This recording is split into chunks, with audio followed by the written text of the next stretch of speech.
Smile welcome. आजच्या session मध्ये आपणा सगळ्यांचं खूप खूप स्वागत. Welcome welcome welcome you.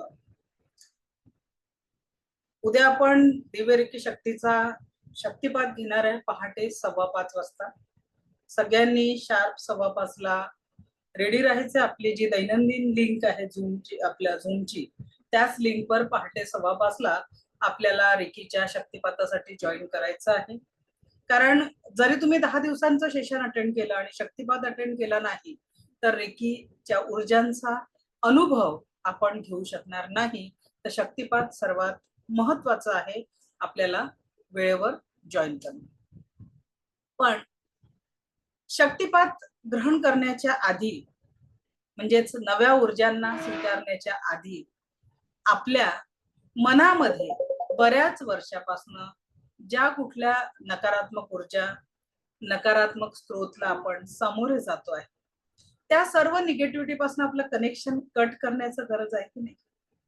या पृथ्वी तलावरचं नवीन जग अनुभवताना मातेच्या उदरातनं बाहेर पडून ती नाळ कट करावी लागते, स्वतःच स्वतंत्र अस्तित्व निर्माण करावं लागतं. म्हणून नंतरच आपण या सुंदर जगताचा अनुभव घेऊ शकतो. अगदी त्याच पद्धतीनं ब्रह्मांडीय रेकी ऊर्जांचा अनुभव घेण्यासाठी आपल्याला आजच्या नकारात्मकतेशी नाळ कट करून, जी नकारात्मकता आपल्या जीवनामध्ये औरामध्ये आहे, त्याच्याशी आपलं नातं कट करून आपल्याला जोपर्यंत आपण या एनर्जीशी नातं डिस्कनेक्ट करणार नाही तोपर्यंत नवीन दिव्य रेकीच्या ऊर्जा आपण आत्मसात करू शकणार नाही. म्हणून आज खाली व्हायचंय. कशाने खाली व्हायचंय? वर्षोनवर्ष ज्या घटना आपल्या जीवनात घडल्या, आठवा, एखाद्या व्यक्तीने तुम्हाला खूप रागवलं असेल, तुमचा तिरस्कार केला असेल, त्याचं वाईट किंवा वाटणं, द्वेष तुमच्या अंतर्मनामध्ये तसाच्या तसा तुम्ही साठवून ठेवला असेल. कुठेतरी आहे ना मनामध्ये, तो द्वेष आठवला की मनामध्ये एक नकारात्मकता येतात आणि विचार करा, त्या एका नकारात्मक विचाराचे व्हायब्रेशन आपल्या संपूर्ण शरीराच्या संवेदनांवर इफेक्ट करतो, आपल्या क्रयशक्तीवर इफेक्ट करतो. आणि म्हणून माफ करायचं. एखाद्या जवळच्या व्यक्तीच्या जाण्याने जे दुःख आपल्याला झालं आहे, त्याची आठवण आली की आपण व्याकुळ होतो. तर त्या व्यक्तीच्या चांगल्या स्मृती मनामध्ये ठेवून त्याच्या दुःखाने होणाऱ्या वेदनांना आज दूर सारायचं. कळत नकळत ज्या ज्या व्यक्तींनी आपल्याला दुःख दिलेलं आहे, त्या दुःख देणाऱ्या प्रत्येक व्यक्तीला आज माफ करून टाकायचं आहे. आणि असं तर नाही, आपणही मनुष्य आहोत. कळत नकळत आपल्याकडनंही काही चुका झाल्या असतील. कळत नकळत आपण कुणाला दुखावलं असेल. आज आपण आपण कळत नकळत जर कुणाला दुखवलं असेल, कुणाला वेदना दिल्या असतील, दुःख दिलं असेल, त्या वेदनांसाठी, त्या दुःखांसाठी आपणही त्यांची मनोमन माफी मागणार आहे. आपण सर्व या ब्रह्मांडाशी कनेक्टेड असलेले एक पार्ट आहोत. त्याच्यामुळे आपण जर का मनोमन माफी मागितली तर ती 100% माफी त्या व्यक्तीपर्यंत पोहोचणार आहे. त्या व्यक्तीपर्यंत ती माफी पोहोचेल. भलेही ती व्यक्ती आज या जगाचा पार्ट असेल किंवा नसेल, पण आपण पोहोचवलेल्या सकारात्मक संवेदना मात्र त्या व्यक्तीपर्यंत सहजतेने आज पोहोचवू शकणार आहे. सो तयार आहात माफ करायला आणि माफी मागायला? जेवढ्या सहजतेने माफ कराल, तेवढ्याच सहजतेने आपल्याला नव ऊर्जा ज्या स्वीकारायच्या उद्या पहाटे, त्या ऊर्जांची सुंदर अनुभूती आपण घेऊ शकणार आहोत. चला मग तयार होऊया या सुंदर ऊर्जांना आपल्या जीवनामध्ये आत्मसात करण्यासाठी, ही सुंदर ऊर्जा आपल्या जीवनामध्ये अनुभवण्यासाठी. एक ग्लास पाणी पिऊन घ्या. ऍटलीस्ट अर्धा ग्लास तरी पाणी घ्या.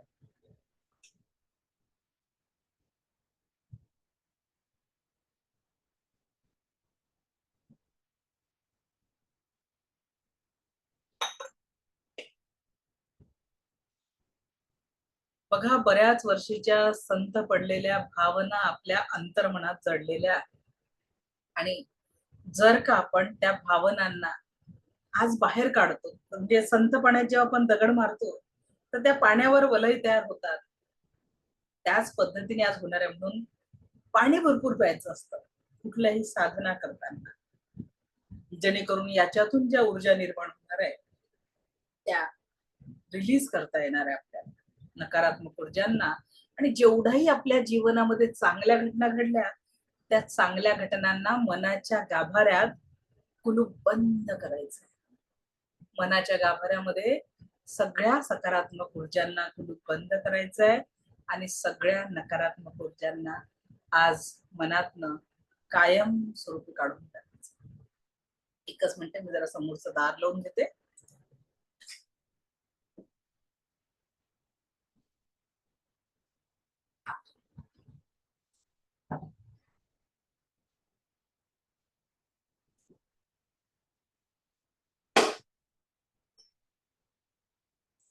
चला तर तयार होऊया या सगळ्या नकारात्मकतेला आपल्या जीवनातून कायमस्वरूपी दूर करण्यासाठी.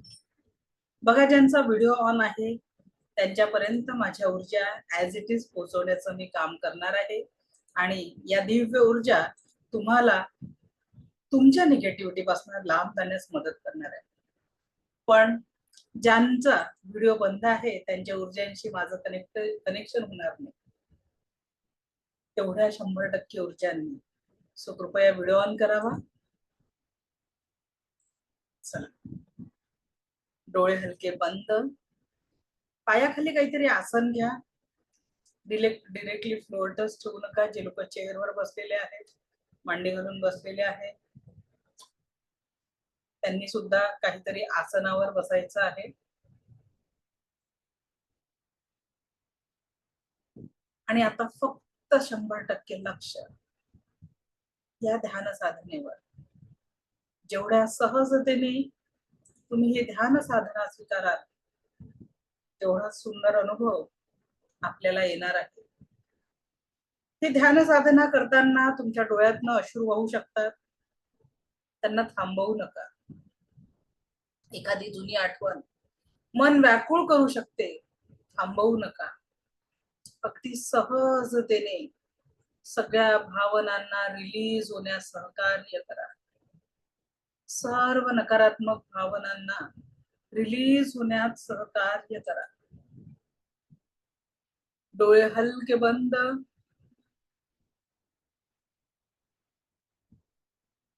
पाठीचा कणा ताठ, संपूर्ण लक्ष येणाऱ्या आणि जाणाऱ्या श्वासांकडे. येणारा प्रत्येक श्वास आपल्याला परमसुख, समाधान, आरोग्य, ऐश्वर्य आणि दीर्घायुष्य प्रदान करत आहे.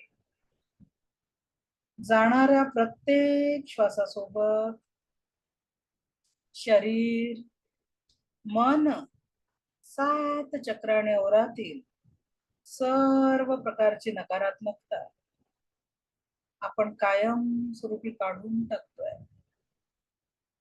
शरीर लेवलवर असलेली नकारात्मकता, मनाच्या लेवलवर असलेली नकारात्मकता, सर्व प्रकारची नकारात्मकता आपण काढून टाकतोय.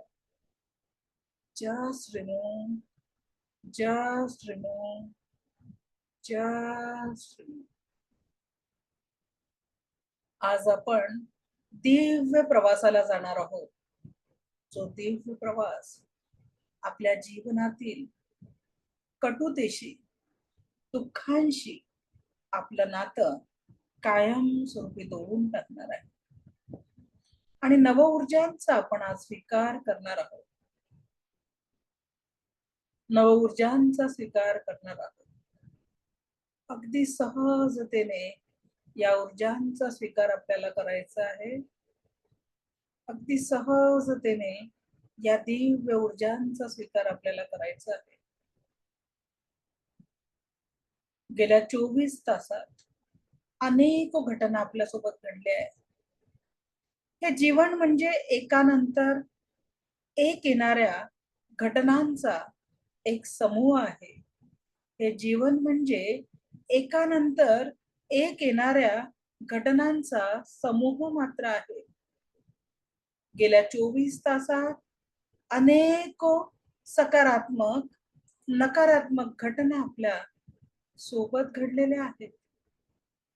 या घटनांमध्ये जेवढ्याही सकारात्मक घटना आपल्यासोबत घडल्या आहेत, त्या सर्व घटनांना मनाच्या गाभाऱ्यात कुलूप बंद करायचं आहे.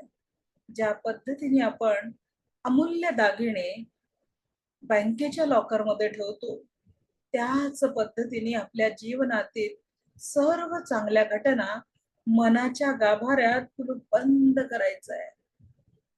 आणि कळत नकळत गेल्या 24 तासात ज्यांनीही आपल्याला दुखावलंय, शब्दाने, कृतीने त्यांना माफ करून टाका.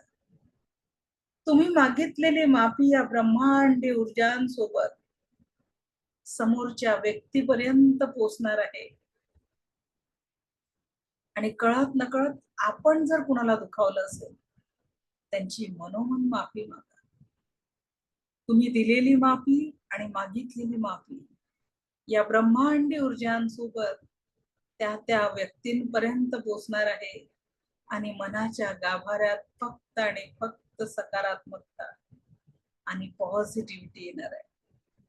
मनाच्या गाभाऱ्यात फक्त आणि फक्त सकारात्मकता आणि पॉझिटिव्हिटी येणार आहे. आता आपण गेल्या 8 दिवसांचा विचार करा. मागील 8 दिवसात काय काय घडलं आपल्यासोबत. कुणी वाईट वागलं असेल, कुणी शब्दांनी, कृतीने वाईट बोललं असेल, वाईट कृती केली असेल, त्या सगळ्या वाईट वागणाऱ्या लोकांना माफ करून टाका. माफ करून टाका. आपण जर कुणाला कळत नकळत कुणाला दुःख दिलं असेल, त्यांची मनोमन माफी मागा. अलाव युअरसेल्फ, स्वतःला आज्ञा द्या समोरच्याला माफ करण्याची. आणि जे जे गेल्या 8 दिवसात चांगले क्षण घडले ना, त्या सगळ्या क्षणांना मनाच्या गाभाऱ्यात कुलूप बंद करा. जीवनात घडलेल्या त्या सर्व क्षणांना मनाच्या गाभाऱ्यात कुलूप बंद करा. चला आता गेल्या 1 महिन्यांच्या घटना आठवायच्या आहे. 1 महिन्यात 30 किंवा 31 दिवस. या 30 किंवा 31 दिवसांमध्ये अनेक घटना आपल्या सोबत घडल्या. त्या घटनांना अनेक लोक जबाबदार होते. जीवनात कुठे दुःख होतं तर कुठे आनंद होता. त्या 1 महिन्यात कळत नकळत ज्यांनी ज्यांनी आपल्याला दुःख दिलंय सगळ्यांना आज माफ करून टाका. जसं जसं आपण माफ करू, त्या त्या पद्धतीने आपल्याच मनावरचा ताण कमी होऊन एक आनंदाचं सुंदर स्माईल आपल्या चेहऱ्यावर क्रिएट होणार आहे. आनंदाचं दिव्य स्माईल आपल्या चेहऱ्यावर क्रिएट होणार आहे. आनंदाचं दिव्य स्माईल. कळत नकळत आपण कुणाला दुखावलं असेल, मनोमन त्यांची माफी मागा. कळत नकळत आपण जर कुणाला दुखावलं असेल, त्यांची माफी मागा. त्यांची माफी मागा. आणि चांगल्या सर्व घटनांना मनाच्या गाभाऱ्यात कुलूप बंद करा. गेल्या 1 महिन्यात एक एक श्वास जर आपण आनंदाने घेतला असेल, तर त्या प्रत्येक आनंदाच्या श्वासाला देखील मनाच्या गाभाऱ्यात कुलूप बंद करा. मनाच्या गाभाऱ्यात कुलूप बंद करा. गेल्या 1 वर्षाचा काळ आठवा आता. होऊ शकतं या 1 वर्षात आपण जवळच्या व्यक्तीला गमावलं असेल, काही दुःख झालं असेल, काही नकारात्मक गोष्टी आपल्या जीवनात घडल्या असतील.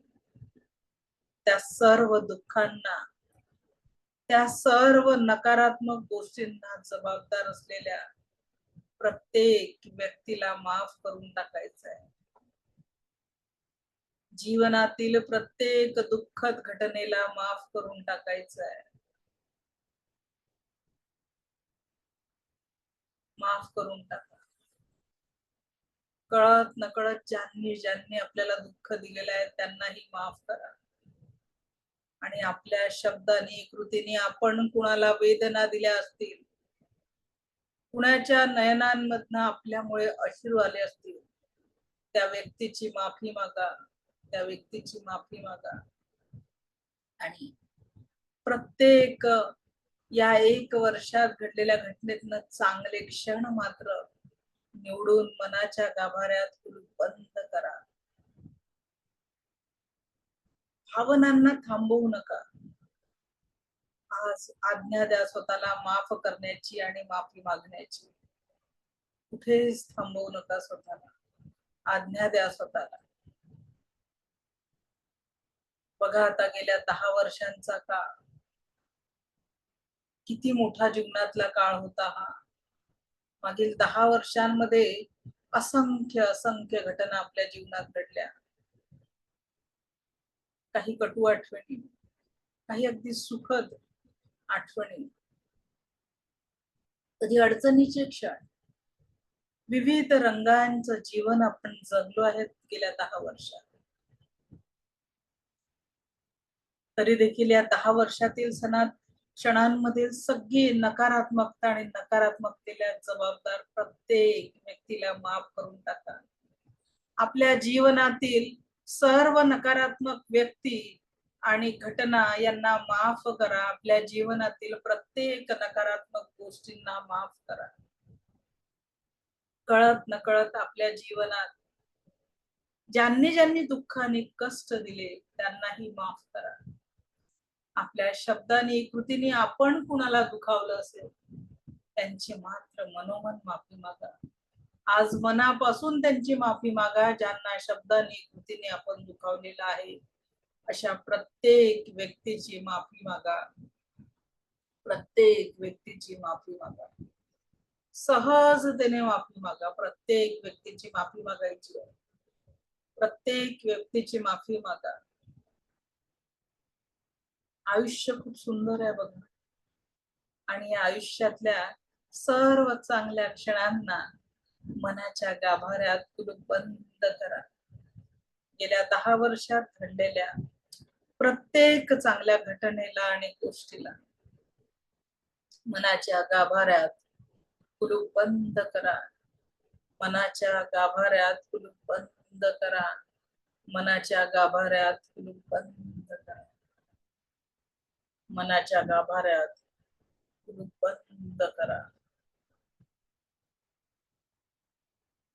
Just relax, relax, relax.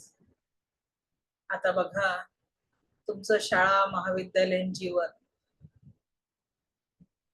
नवं काही करण्याची उमेद, करिअर साठी बघितलेले स्वप्न, आयुष्यात जोडीदारासाठी बघितलेले स्वप्न तो का डोळे बंद करून अनुभवा.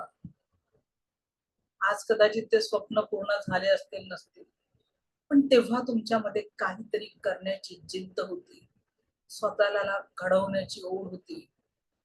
कदाचित काही दुःखांचे क्षण असतील आणि त्या दुःखाच्या क्षणांना काही व्यक्ती जबाबदार असतील, काही घटना जबाबदार असतील. आज माफ करून टाका त्यांना. माफ करून टाका.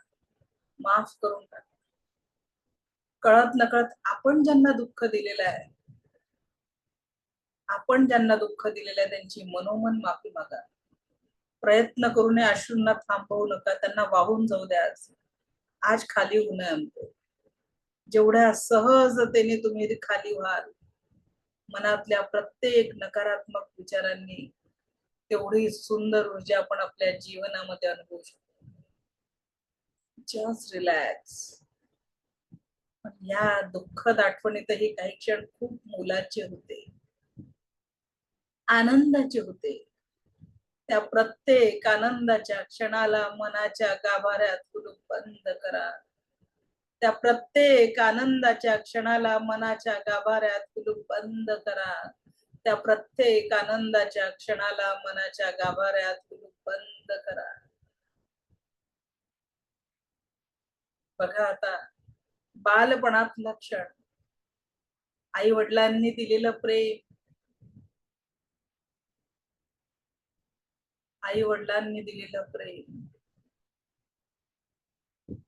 बघा, लहानपणी तुमचं जीवन कुणाचं कष्टात असेल, कुणाचं खूप आनंदाचं असेल, पण त्याही क्षणांमध्ये जो आनंद आपण लुटला, त्या आनंदाला मनाच्या गाभाऱ्यात कुलूप बंद करायचंय आणि दुःखद घटनांना आणि त्याला जबाबदार असलेल्या प्रत्येक व्यक्तीला माफ करून टाकायचंय. कदाचित लहानपणापासून आतापर्यंत आपण काही लोकांना, जवळच्या लोकांना गमावलं असेल. त्यांच्या आठवणींनी आजही मन व्याकुळ होत असेल.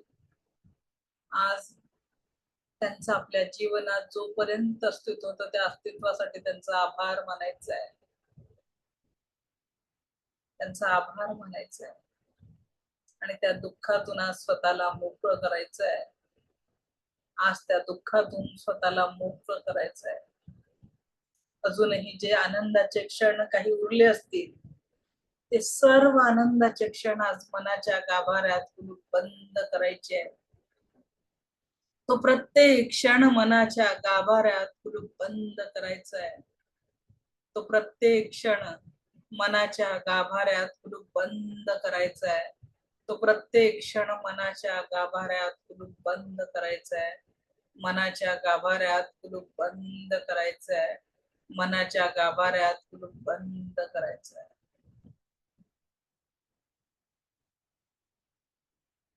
मनाच्या गाभाऱ्यात कुलूप बंद करायचं आहे. आता बघा तो छान क्षण, ज्या क्षणी तुम्ही या पृथ्वीवर पहिला श्वास घेतला. आता बघा तो क्षण, ज्या क्षणी या पृथ्वीवर तुम्ही पहिला श्वास घेतला आणि त्या ईश्वराने तुम्हाला या पृथ्वीवरचा एक भाग बनवला, या पृथ्वी तलावरचा एक भाग बनवला. पहिल्यांदा तुम्हाला हातात घेतल्यानंतर तुमच्या आई वडिलांना झालेला आनंद अनुभव करा. पहिल्यांदा तुम्हाला हातात घेतल्यानंतर तुमच्या आई वडिलांच्या चेहऱ्यावरचा आनंद अनुभव करा. आनंद अनुभव करा. किती सुंदर क्षण होता की तुमच्या माता पितांनी पहिल्यांदा तुम्हाला स्पर्श करून त्यांच्या हातात घेतलेलं होतं. तो सुंदर क्षण अनुभवा. आणि त्यावेळेस या ईश्वराने, या क्रिएटरनी तुमच्या हातात जीवन जगण्यासाठी एक कोरी पाटी दिली होती, ज्या जीवनात आपल्याला परमसुख, समाधान, आरोग्य, ऐश्वर्य आणि दीर्घायुष्याची परिपूर्णता द्यायची होती. त्या ईश्वराने आपल्या हातात एक कोरी पाटी दिली होती, ज्यात आपल्याला परमसुख, समाधान, आरोग्य, ऐश्वर्य आणि दीर्घायुष्याचं नवजीवनाची ऊर्जा दिली होती. ती कोरी पाटी आता छातीशी घट्ट पकडायची आहे, कारण इथून पुढे आपल्याला जो आनंद जीवनात पाहिजे आहे, तो आनंद परत एकदा त्या कोऱ्या पाटीवर लिहायचा आहे. तो आनंद परत एकदा त्या कोऱ्या पाटीवर लिहायचा आहे. तो आनंद परत एकदा त्या कोऱ्या पाटीवर लिहायचा आहे. एक सुंदर आनंदाची अनुभूती करायची आहे. ती कोरी पाटी घट्ट हृदयाशी पकडून हळुवार परत यायचं आहे. आत्ताच्या या क्षणांमध्ये हळुवार परत यायचं आहे. आत्ताच्या या क्षणांमध्ये हळुवार परत यायचं आहे. Slowly slowly come back. Slowly come back. Slowly come back.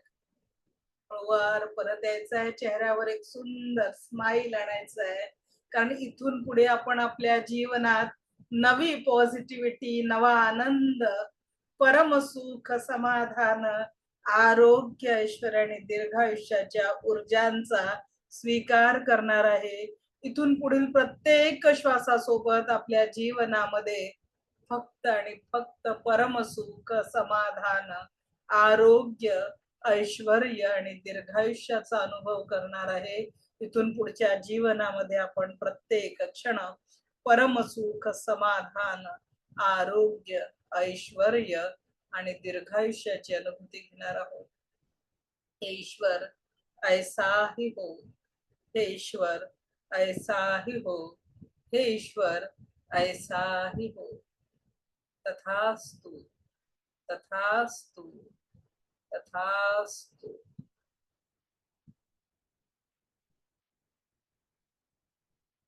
हळुवार परत यायचंय. Slowly come back. Slowly come back. हळूवार डोळे उघडा. थोडं पाणी पिऊन घ्या. हळूवार डोळे उघडा. थोडं पाणी. Just relax. रिलॅक्स.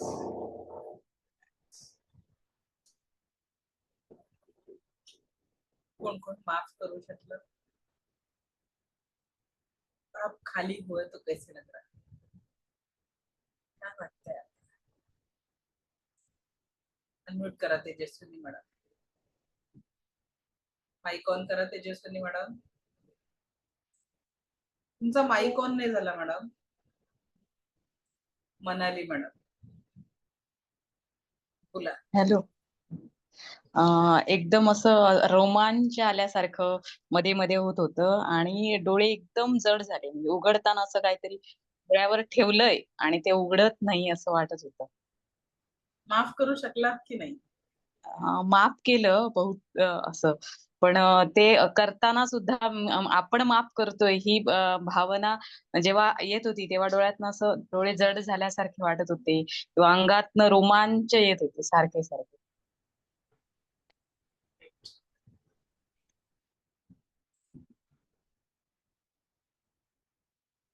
स्वप्न मॅडम. मॅम, डोकं आणि सगळं शरीर हलकं झालंय माझं आता. मी काहीच बोलू शकत नाहीये. खूप हलकं झाल्यासारखं वाटतंय आता. पहिल्यांदा ही साधना करताना कठीण असतं. का बरं? आपण खाली झालोय कारण उद्या आपण सकारात्मक ऊर्जांचा वर्षाव, रेकी ऊर्जांची स्वतःला कनेक्ट करणार आहे, ब्रह्मांडी ऊर्जांची कनेक्ट करणार आहे, म्हणूनच खाली होणं गरजेचं होतं.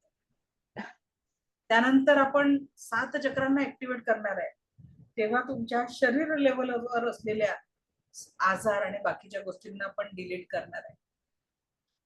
पण जर आपण खाली असतो तर आपण ती पॉझिटिव्हिटी अनुभवू शकलो, म्हणून खाली होणं गरजेचं आहे. कारण भरलेल्या जायच्यात आपण अजून काही भरू शकत नाही, इसलिए आज खाली होणार. ग्रेट. खरंच खूप खाली खालीच वाटतंय आज. माधवी मॅडम अनम्यूट करा. मला ऍक्च्युली जे मी असं वाटत होतं की मी विसरून गेलीये, ज्या निगेटिव्ह गोष्टी होत्या माझ्या एकदम लहानपणीच्या. तर मी ह्या ऐकलेलं आहे की मी झाले तेव्हा माझे वडील मला बघायला आले नव्हते 3 दिवस, का तर मुलगी झाली म्हणून. हा, नंतर त्यांनी खूप प्रेम केलं. जेव्हा अभ्यास करायची, पहाटे उठून माझ्यासाठी चहा करायचे, निरतिशय प्रेम केलं. ही गोष्ट खरी आहे, पण ते मी विसरून गेले होते. ते मला एकदम आठवलं. असं काही निगेटिव्ह गोष्टी जे विसरल्या होत्या. पण मला असं जाणवते की मी बरीच आता निर्विकार झालेली आहे. कारण माझा भाऊ पण योग गुरु आहे. तो पण मेडिटेशन कर म्हणून सांगतो. तर तुम्ही म्हणता तसं मी मेडिटेशन करायचे तेव्हा माझ्या आपोआप डोळ्यातनं घळा-घळा पाणी व्हायचं आणि मी घाबरून मेडिटेशन सोडून दिलेलं होतं. आज पण मी घाबरत होते मेडिटेशन करायला. परंतु मला जाणवलं की मी बरीच निर्विकार झालीये. तर बरंच म्हणजे मी कार्मिक हिलिंग वगैरे पण करते मॅडम.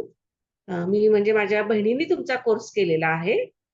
तिने मला खूप इन्सिस्ट केलं, की "तू अटेंड कर, करून तरी बघ" म्हणून. आणि "तू एकदा बोलून बघ मॅडमशी" वगैरे असं. तर जाणवलं, की बऱ्याच अंशी स्टेबल आहे आता, बऱ्याच अंशी. हां, चक्रास हिलिंग वगैरे व्हायचंय माझं अजून. तेवढं नाही झालेलं म्हणजे. ती लेव्हल अजून तेवढी आली नाही. आता पण आता आपण चालतंय. करायला शिकणार आहे, त्यात हं. तुम्हाला अजून त्याच्यात पुढे जाता येईल. Thank you. थँक्यू. अनम्यूट करण्यासाठी तिथे माईकच्या तिथे जे बटन आहे ना त्याच्यावर प्रेस करा. माईकचं जिथे साईन दिसतं तिथे. करुणा मॅडम अनम्यूट करा.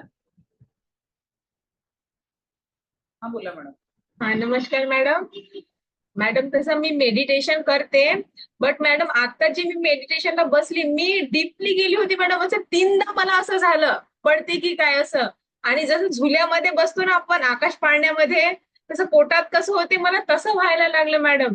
आणि मी माफ पण केलं ज्यांना माफ करायचं होतं त्यांना, आणि माफी पण मागितली. पण मॅडम जे तुम्ही जन्माचं म्हटले, जेव्हा मी जन्माला आली मला माझ्या आईचा प्रसंग आठवला मॅडम. म्हणजे जसं लेबर पेन्स मी जाणवलं, कधी तो प्रसंग म्हणजे माइंड मध्ये पण नाही घेतला की आई आई जेव्हा आईची डिलिव्हरी झाली तेव्हा मी कशी, पण मला तसा भास झाला मॅडम की आईची डिलिव्हरी झाली आणि मी म्हणजे मी दिसली.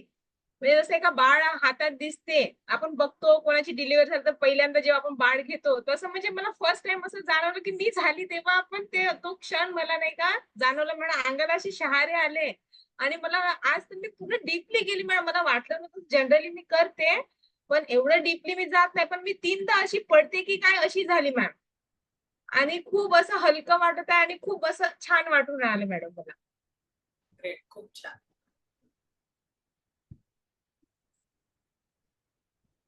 शिस्त आहे खाली होण्याची गरज, कारण भरून ठेवलं तर डस्टबिन भरून जाते आणि तसं राहिलं तर त्या डस्टबिनलाही दुर्गंधी लागते की नाही. आणि आपण काय केलेल्या मनुष्याने गाडीची सर्व्हिसिंग वर्षातून 1-2दा करतो, 2 व्हीलरची सर्व्हिसिंग 3-1दा होऊन जाते, घर सुद्धा आपण रोज झाडू पूजा करतो. पण शेवटचा सांगा, आपल्या ब्रेनची सर्व्हिसिंग केव्हा केली होती? इथे जे साठवून ठेवलेलं आहे त्याला कधीच रिकामं करण्याचा आपण प्रयत्न केला नाही आणि त्याच्यावरच आपण नवीन काहीतरी भरण्याचा प्रयत्न केला तर ती प्युरिटी आपल्याला मिळू शकणार नाही. आणि त्याच्यासाठी आजचं मेडिटेशन होतं, खाली हो जाना. श्वेता मॅडम बोला. नमस्कार मॅडम. नमस्कार. मी आज सेकंड टाइम केलंय हे. हा बोला. फर्स्ट टाइम मला जमलं नव्हतं माफ करायला काही लोकांना, तर आज जमलंय आणि खूप रिलॅक्स फील व्हायला लागलं. झालंय ना माफ? जनरली मला वेळ मिळत नाही, पण मी आज सुट्टी काढली खास याच्यासाठी, हाफ डे घेतला आणि थांबलीये. खूप आणि आज खरंच खूप छान फील होत आहे. Thank you so much. आणि का करायचंय माहितीये का तुम्हाला? हो. युनिवर्स पण कसं साथ देतो. मला इतकी सर्दी झाली पण मेडिटेशन घेत असताना एकदा शिंक नाही आली. म्हणजे त्यांनी सुद्धा युनिव्हर्सने तिथेही कंट्रोल ठेवला. Okay, thank you so much. Thank you. Devyani madam. Devyani madam, mike on करा. हा, बोला. नमस्कार मॅम. मला माफ करायला पण काही त्रास झाला नाही किंवा थँक्यू म्हणायलाही नाही, पण थोडं डोळेच जड पडले आणि डोकंही जड वाटलं. होतं तसं, कारण जे आहे ना साठवून कुठेतरी ते व्यक्त होण्यासाठी मार्ग मोकळा करायचा असतो आणि तो का करायचा आता ते मी एक्सप्लेन करते. का या मेडिटेशनची गरज का बरं होती आणि का करायचं आहे. आयुष्यात ज्या लोकांना जमलं नसेल आज माफ करणं त्यांच्यासाठी सूचना आहे. आयुष्यात खूप मोठं गणित आहे, ते म्हणजे सोडून द्यायला शिका. सोडून द्यायला शिका. काय सोडून द्यायचंय? कुणीतरी तुमच्याबद्दल बाहेर काहीतरी बोलतं, तुम्हाला ते कुणीतरी येऊन सांगतं, तुमच्या डोक्यात 4 दिवस तोच विषय राहतो, तुमचं कामात लक्ष लागत नाही, चित्त ठिकाणावर राहत नाही, तुम्हालाच त्याचा त्रास होतो. त्यापेक्षा ती गोष्ट तिथल्या तिथे सोडून देणं गरजेचं आहे. विसरू नका, पण आपल्या विचारांवर त्या घटनेचा किंवा त्या व्याख्यांना ताबा मिळू देऊ नका. कारण त्या व्यक्तीने केव्हा तरी बोललाय, खरं असेल खोटं असेल, पण बघा एखाद्या व्यक्तीने मला मूर्ख म्हटलं म्हणून मी मूर्ख होत नाही. पण मी मूर्ख केव्हा होते? असं कसं मी हजारो लोकांना रोज शिकवताय आणि मला मूर्ख म्हणणारा तू कोण, या पद्धतीने जेव्हा माझी ऍक्शन होईल, म्हणजेच काय, त्याच्या मूर्ख शब्दाला मी ऍक्सेप्ट केलं, मग मी मूर्ख होणार आहे. लक्षात घ्या, कोणी पण आपल्याला जेव्हा एखादा अपशब्द बोलतो तो तोपर्यंत आपल्या एनर्जीला कनेक्ट होत नाही जोपर्यंत तुम्ही त्याला स्वीकारत नाही. मग आजपासून कोणीही आपल्याबद्दल वाईट बोललं तर त्याचा स्वीकार करायचा की त्याला कट कट कट डिलीट म्हणून आपल्या एनर्जीतनं दूर करायचं. चॉईस आपली आहे, कारण हे सुंदर जीवनही आपलं आहे. तर मग कुणी जर नकारात्मक बोलत असेल तर त्याच्या शब्दांना स्वीकारायचं का? आपणच जागा देतो मनामध्ये. माझ्या हसबंडनी असं म्हटलं, माझ्या वाईफनी असं बोललंय, माझ्या भावानी असं म्हटलं, माझ्या नंदेनी असं म्हटलं, माझ्या सासूनी असं म्हटलं, माझ्या सासऱ्यानी, वी आर कलेक्टिंग, माझ्या बॉसनी असं म्हटलं, माझ्या कलिगनी असं म्हटलं. आपण का बरं इतक्या लोकांच्या शब्दांना महत्व देतो? आपलं स्वतःचं अस्तित्व आहे आणि आपल्या जीवनाचं आपल्या परिवारासोबत एक अतूट असं बंधन आहे आणि आपल्याला या कुटुंबामध्ये परमसुख, समाधान, आरोग्य, ऐश्वर्य आणि दीर्घायुष्याची सकारात्मक अशी नवी ऊर्जा आपल्याला जीवनात इन्सर्ट करायची आहे. इथून पुढच्या जीवनामध्ये या नकारात्मकतेला थारा द्यायचं आहे की सोडून द्यायला शिकायचं आहे, हे आपली चॉईस असणार आहे. तुमचा एखादा जवळचा व्यक्ती अचानक तुमच्या विरोधात जातो, तुम्ही त्याच्यासाठी खूप काही केलेलं असतं, त्याला खूप मदत केलेली असते, तो अडचणीत त्याची साथ दिलेली असते, आणि तसाच व्यक्ती तुमच्या विरोधात जातो. तुम्हाला दिवस रात्र तीच गोष्ट खाते की मी याच्यासाठी एवढे मरमर काम केले, याच्यासाठी एवढे राबले, आणि हा व्यक्ती माझ्याच विरोधात गेला. तुम्ही स्वतःला दोष देत निराशेत दिवस ढकलता, त्यापेक्षा तो आपला नव्हताच असं समजून विषयाला सोडून द्या. स्वतःला त्रास करून घेतल्याने समोरच्याला पश्चाताप होणार आहे का? अशा वेळेस मी 2 पर्याय सुचवते. काही वेळेस आपण व्यक्तींचा त्याग नाही करू शकत, कारण ती व्यक्ती आपल्या जवळ. मला सांगा, मुलगा किती वाईट वागला तरी आई त्याला दूर सारू शकते का? मग अशा वेळेस 2 प्रकारच्या गोष्टी असतात. व्यक्ती महत्वाचा असेल तर चुकांना विसरण्याची क्षमता स्वतःला निर्माण करा, आणि चुकांनाच महत्व द्यायचं असेल तर व्यक्तीला विसरण्याची हिंमत तयार करा. महत्व आपल्यासाठी. कारण जे लक्षात घ्या, आज आपण छोट्या छोट्या गोष्टींना पकडून ठेवतो, हा असा वागला, तो तसा वागला. एकाकी म्हणजे सिंगल मदर किंवा सिंगल फादर म्हणून जीवन जगणारे, ज्यांच्या आयुष्यात जोडीदार नाहीये, थोडं त्यांना त्यांच्याशी बसून बघा. त्यावेळेस आपल्याला वाटेल भला हो बुरा हो जैसा भी हो, आपल्या जवळ जो जोडीदार आहे तो खरोखर चांगला. IVF सेंटर समोर लागणाऱ्या रांगा लाखो रुपये खर्च करूनही तुमच्या झोळीतच जे दान ईश्वराने दिलेलं आहे, त्या दानासाठी IVF सेंटर समोर लाखो रुपये खर्च करण्याची तयारी दाखवणाऱ्या पालकांना बघा की त्यांच्या जीवनामध्ये तो आनंद नाहीये, आणि आपल्याला आहे तर आपल्याला त्याची किंमत नाही आहे. आणि म्हणून उद्यापासून मुलाच्या कनपटात मारताना IVF सेंटर आठवा. आपल्याला तिथे रांग लावायची गरज पडली नाही.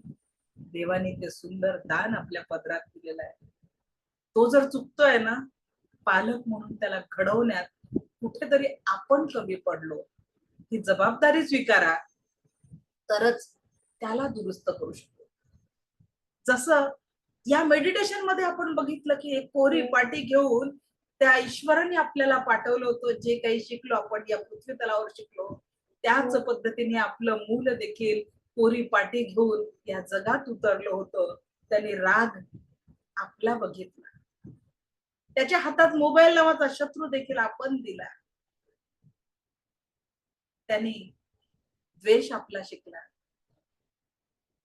बघा, प्रत्येक आपल्याच हाताची 5 बोट सारखे नाही. आणि शाळा तर अशा झाल्या, एक ही फैक्ट्री में सबको डाल दो, गधे घोड़े सभी को एक साथ डाल दो, और परसेंटेज हर बेटे ने अव्वल आना चाहिए. आता तुम्ही माझ्या समोर मला ऐकून राहिले, आज आपला डे 6 आहे. कोणीतरी माझी 10वीची मार्कशीट बघितली का? 12वीत मेरिट आली होतं का विचारलं का? राष्ट्रसंत तुकडोजी महाराज, नागपूर विद्यापीठाला नाव आहे. संत गाडगे बाबा, जे कधी शाळेतही गेले नाही, अमरावती विद्यापीठाला नाव आहे. व्यक्ती स्वकर्तृत्वाने स्वतःला घडवत असतो, आणि आपण एकाच याच्यात बांधून सगळ्यांना पुढे नेण्याचं काम करतो. आणि म्हणून रेसचे घोडे नका बोलू मुलांना. एक संस्काराचं एक चांगलं एक आपल्या घरामध्ये बनवा. का बरं मुलांना घडवायचं? मी 2 उदाहरणं सांगते, एक पालकांच्या बाजूनी आणि एक मुलांच्या बाजूने. एक आमच्या शहरात घडलेली खरी गोष्ट आहे. दोन्ही मुलं, आई वडील क्लास 1 ऑफिसर, त्याच्या मस्त बंगला 2 मजली. मुलांना खूप शिकवलं, एवढा पैसा लावला, त्या काटकसर करून दोन्ही मुलांना फॉरेनला सेटल केलं. कारण मधल्या काळात का आताही आपल्या मुलांना दूर पाठवणं, फॉरेनला पाठवणं पालकांचं खूप स्वप्न असतं. आणि शिक्षणासाठी बाहेर, मग नोकरीसाठी देशाच्या बाहेर, आणि मुलगा मग तिथेच सेटल होऊन कायमचा सेटल होतो. अशा या काळात आई वडील वृद्ध होतात, आणि अचानक एका दाम्पत्याचं पत्नी देवाघरी जाते, मुलाला फोन जातो की बाळा तुझी आई देवाघरी गेली अंत्यविधीसाठी, मी आईचा देह सांभाळून ठेवत आहे, तुम्ही लवकर परत या. दोन्ही मुलं फॉरेनला होते. मोठ्या मुलांनी म्हटलं लहान भावाला मला सुट्ट्या मिळणार नाही, हे पैसे घे, तुला सुट्ट्या मिळतात आहे, तू आईचा अंत्यविधी करून परत ये, बाबांजवळ हे पैसे देऊन दे. लहान मुलगा आला, आईचे अंत्यविधी झाला. तिसऱ्या दिवशी सगळे लोक, तिसऱ्या दिवसाचा प्रोग्राम झाला आणि आईला जे काही झालं मोकळं करून त्या वडिलांच्या हातावर मुलाने कॅश ठेवली. बाबा 14 दिवसाच्या सुट्ट्या नाही हो, मला परत जावं लागेल, पैसे ठेवा आणि कुणातरी कडून बाकीचे सगळे विधी पूर्ण करा. बाबांनी म्हटलं थोडा वेळ थांब, मी अर्ध्या तासात तुला सांगतो. वडील वर गेले, 2 मजली घर होतं, एक चिठ्ठी लिहिली की बाळा जाण्याआधी माझाही सगळ्या विधी उरकून जा, आणि 2 मजली घरावरनं उडी मारली. त्या वृद्ध पित्याचा अंत झाला. विचार करा, मुलांना दूर कोणी केलं होतं? आता तुम्हाला मुलांची बाजू सांगते, त्यांची काय अडचण आहे. आई बाबा सांगा ना, मला या जगातलं काहीच कळत नव्हतं हो. आई बाबा सांगा ना, मला या जगातलं काहीच कळत नव्हतं. बेटा शिक, पुढे जा आणि मोठा हो. खूप पैसे तुला कमवायचे, खूप मोठं तुला व्हायचं आहे, हे स्वप्न तुम्हीच माझ्या डोळ्यात टाकले. मला अगदी लहानसा होतो तेव्हा तुमच्यापासून दूर केलं. जेव्हा मला तुमच्या प्रेमाची गरज होती, मायेच्या सावलीची गरज होती, तेव्हा तुम्ही मला हॉस्टेलमध्ये पाठवलं. मी तिथे किती एकटा होतो, कधी तुम्ही समजूनच घेतलं नाही. तिथून उच्च शिक्षणासाठी मला बाहेर पाठवलं. मी तसाच एकटा वाढत गेलो. मला रात्री एकाकी खूप एकटं वाटायचं. रात्री मी खूपदा एकट्यात रडलो आहे. मला तुमच्या आठवणीने आई तुझ्या खुशीची खूप आठवण येत होती, पण तेव्हाही मी एकटाच वाढत होतो. माझ्या जीवनाचा संघर्ष मी एकटा करत होतो. असं म्हणत म्हणत तो मुलगा उच्च शिक्षणासाठी या राज्यातून त्या राज्यात आणि कधी देशाच्या बाहेर चालला जातो, आणि आई वडिलांचं जे प्रेमवर त्याचा हक्क होता, तुम्हीच त्याला दूर केलेलं असतं. लक्षात घ्या, लाखो कमवले, करोडो कमवले, 1 रुपये सोबत जात नाही. पण हे जीवन दुराव्यासाठी नाही हो, एका कुटुंबाने एकत्र राहण्यासाठी दिलेलं आहे. पण आज आपल्याला कशासाठी धावतोय आपल्याला हेच कळत नाही, आणि हा धावण्याचा प्रवास संपत नाही. सतत धावतोय आपण, सतत धावतोय. नेमकं कशासाठी धावतोय? शोधा हे उत्तर. कारण कसंही जगलात तरी एक दिवस संपणार आहे. बघा, अब्ज रुपयांची संपत्ती मागे ठेवून गेलेले रतन टाटाजी काहीच नाही घेऊन गेले. त्यांचं कर्तृत्व आणि त्यांच्याबद्दलचं, कधीतरी कलाम सरांचं नाव आठवताना काय वाटतं? कधीतरी एकतरी व्यक्ती त्यांच्याबद्दल नकारात्मक विचार करणारा सापडेल का? रतनजी टाटांबद्दल एक तरी विचार, छत्रपती शिवरायांबद्दल एक तरी व्यक्ती नकारात्मक विचार करणारा सापडेल का? आपल्या मुलांना कसं आहे ना, त्यांना इतकं मोठं घडवा, पण आकाशावर पंख असावे, उंबरट्यावर भक्ती, हे मात्र त्यांना दूर करू नका. त्यांची भक्ती ही नेहमी घराप्रती, आई वडिलांप्रती, उंबरट्याप्रती असली पाहिजे. आणि म्हणून लक्षात घ्या, खूप पैशांच्या मागे नका धावू, पण त्यांना एक चांगलं माणूस म्हणून घडवा. कारण पैसा कसा आहे ना, खूप असला तरी कामाचा नाही, तो टेन्शनचं काम असतं. आणि नसला, गरजा भागवणारा असल्या, म्हणून जीवनाचा आनंद मात्र महत्वाचा आहे. एखाद्या व्यक्तीला श्रीमंताचं, एका राजाची गोष्ट होती ना, तो सर्वात सुखी माणूस शोधतो, कारण त्याला कोण त्याच्या एका गुरूंनी सांगितलेलं असतं, जगातला सर्वात सुखी माणसाचा शर्ट तू घाल, तू आयुष्यात सगळ्यात सुखी माणूस होतील. आणि तो सर्वत्र जेव्हा शोध घेतो, तेव्हा त्याला एका दगडावर डोकं ठेवून झोपलेला माणूस दिसतो. अनेक लोकांचा शोध घेऊन सगळे म्हणतात आमच्या जीवनात दुःख आहे, दुःख आहे. तो माणूस म्हणतो, जो माणूस त्यांना म्हणतो की मी जगात सगळ्यात सुखी आहे, मला कुठलं दुःख नाहीये, त्या व्यक्तीच्या अंगात घालायलाही शर्ट नव्हता, पण तरी तो खूप समाधानी होता. सुख हे मानण्यावर आहे. प्रगती करा, खूप मोठे व्हा, पण ते करत असताना एकमेकांना, भावनांना जपा. आज जी कुटुंब व्यवस्था ढासळली आहे, आज मी एक काउन्सिलर आहे, त्याच्यामुळे माझ्या समोर फॅमिली काउन्सिलिंगच्या अनेक केस येतात. मुलींच्या, वाढत्या वयातल्या मुलींच्या अनेक समस्या येतात. मला सांगा, एखाद्या घरामध्ये जर एखादी मुलगी, आई वडील दोघेही नोकरी करते, एकटे आहे, आणि कमी वयात एखाद्या मुलाने तिची दिशाभूल केली, तर जबाबदार कोण? कारण आपल्याला घरात मोठे व्यक्ती नको आहे ना तिला आधार देणारे. ती लहान लहान बाळांना केअरटेकर मध्ये, आपण डे केअर मध्ये ठेवतो किंवा घरी एखादी केअरटेकर ठेवतो, ती आपल्या मुलांसोबत काय व्यवहार करते आपल्याला माहिती आहे का? पण घरात चिडचिड करणारे, रागवणारी एक ज्येष्ठ व्यक्ती जरी असेल ना, पण ती आपल्या मुलाला धक्का लागू देणार नाही. तुमच्यापेक्षा तळहाताच्या फोडासारखी त्या मुलाला जपणारी आजी घरात पाहिजे. पण आपण कशासाठी धावतोय हेच कळत नाही. आणि तो धावण्याचा संघर्ष मला कळत नाही की जो विचारात आपण आपल्या ज्येष्ठांप्रती करतो, असे किती वर्ष लागणार हो त्यांच्या रांगेतून आपल्याला बसायची. एकाही मजुराचा किंवा शेतकऱ्याचे पालक वृद्धाश्रमात नाही, लक्षात घ्या. उच्च वर्गीय, उच्च शिक्षित लोकांचे पालक वृद्धाश्रमात आहे. कारण तुम्ही मुलांना पैसा खूप लावला शिक्षणासाठी, स्वतःच्या पोटाला चिमटा देऊन त्यांना शिकवला. हे वाक्य जेव्हा बोलता, त्या मुलांनी तुम्हाला म्हटलं नव्हतं. तुम्ही तुमचे स्वप्न मुलांच्या स्वरूपात पूर्ण करायला पाहता आणि ते धावत असतात, आणि त्या धावण्याच्या शर्यतीत ते तुमच्यापासून दूर गेलेले आहेत. आणि दोष मुलांना देतो की आजचे मुलं आई वडिलांना सांभाळत नाही. ही सत्यता आहे. दोन्ही बाजूंनी विचार व्हायला पाहिजे. आणि परत नव्याने एका सह कुटुंबाची जर सुरुवात झाली ना, तर खूप सुंदर जग बनेल. आणि म्हणून एक श्वास घेतला, एक श्वास सोडला, एका श्वासाचं आयुष्य मागे पडलं, ज्याला कधीच आपण परत आणू शकत नाही. आणि म्हणून हे जीवन खूप सुंदर आहे. त्या जीवनाला जर अधिक सुंदर जगायचं असेल ना, म्हणून माफ करायचंय. त्यांनी त्या मेडिटेशन मध्ये माफ नाही करू शकले, अब तो भी सोचो की एक बार किसी को माफ करके देखो. त्यांचं भलं नाही होणार आहे, आपलं भलं होणार आहे. आपल्या त्या श्वासांना आपण सकारात्मकतेची नवी ऊर्जा देणार आहे. आणि म्हणून सोडून द्यायला. खूपदा असं वाटतं, असं केलं असतं तर तसं झालं असतं, असा निर्णय घेतला असता तर तसा फायदा झाला असता, यामुळे असं झालं असतं, त्यामुळे तसं झालं असतं. सोडून द्या ना मित्रांनो. झालेल्या गोष्टींवर विचार करून वेळ आणि ऊर्जा कशाला वाया घालवताय?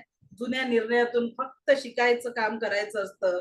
पुढं काय करायचं यावर लक्ष केंद्रित करायचं असतं. झालेल्या गोष्टींना सोडून दे आणि पुढं काय करायचं हेच मात्र ठरवा. हा असं वागला असता तर तो तसा वागला असता, हा असं बोलला, त्याने असा विश्वासघात केला, त्यानं धोका दिला. अरे मित्रा, किती त्रास करून घेणार स्वतःला? कोण कसं वागलं या विचारात स्वतःलाच त्रास करून घेण्यापेक्षा आपण पुढं कसं वागायचं याचा विचार करावा. आपण कुठे चुकला याचा अभ्यास करायचा, त्यांच्या चुका तिथंच सोडून द्यायचा आणि पुढच्या प्रवासाला मात्र सुरुवात करायची. आणि म्हणून सोडून द्यायला शिका. जवळच्या व्यक्तीकडून किंवा सहकार्याकडून एखादी चूक झाली, त्यामुळे आपलं नुकसान झालं, तुम्ही चिडलात, त्याच्यावर रागवलात, ठीक आहे. पण ते सतत डोक्यात राहत असेल, तो विषय सारखा कुणासमोर काढत असाल, तर तुम्ही चुकत आहात. कामात चुका होत असतात, फक्त एक चूक पुन्हा होऊ द्यायची नसते. आणि जर ती झालीच असेल तर तुमचा राग त्या वेळेनंतर शांत होऊन पुन्हा नॉर्मल होणे आवश्यक आहे. किंबहुना प्रत्येक वेळेस रागावणे गरजेचे नसते. काही वेळा परिस्थिती पाहून विषय सोडून द्यावा लागतो. एखाद्या लहानच्या घटनेने तुमचे जुने संबंध विखुरले असतील आणि त्या दुराव्यातून चूक कुणाचीच नसेल किंवा लहानशी चूक असेल जी तेव्हाच माफ व्हायला पाहिजे होती, असे काही असेल तर अशी घटना इतिहासात सोडून देणे कधीही चांगले. पुन्हा संबंध जोडण्याचा प्रयत्न करा, समोरचा हलकासा स्माइल करा, अनौपचारिक चौकशी करा.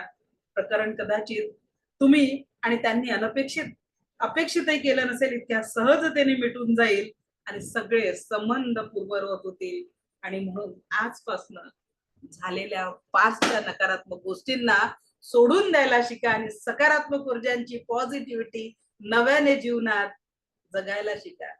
आयुष्य खूप सुंदर आहे, तसंही जगला ते एक दिवस संपणार आहे. पण उरलेल्या क्षणांना या सकारात्मक ऊर्जांच्या नव्या ऊर्जांनी परिपूर्ण करा. चेहऱ्यावर एक सुंदर स्माइल.